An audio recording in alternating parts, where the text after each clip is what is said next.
ஏதோ ஒன்ன மனசுக்குள்ள வச்சுட்டு, யாரோ ஒருத்தருடைய வாழ்க்கையை மனசுக்குள்ள வச்சுட்டு, தயவு செய்து நீ பிடிவாதமா இருக்காத தங்கச்சி, தம்பி நீ பிடிவாதமா இருக்காத.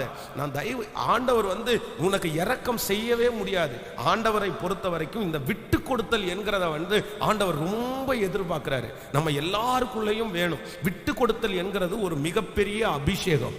ஆமேன் சொல்லுங்கள்.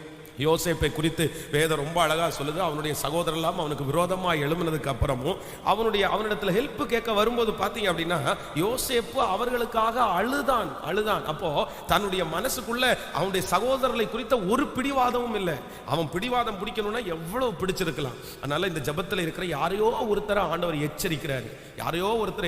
உன் காலத்தை நீ பாட்டுக்கு என்ன பண்ணிடாத, வீணடிச்சிடாத. உன்னுடைய வாழ்க்கையை நீங்களாகவே கெடுக்கிறதற்கு ஆரம்பித்து விடாதிருங்க. நீங்க அப்படியே லெகுவா இருங்க. உங்களை ஆண்டவர் பயன்படுத்தணும்னா நீங்க லெகுவா இருந்தாதான் கர்த்தர் உங்களை பயன்படுத்த முடியும்.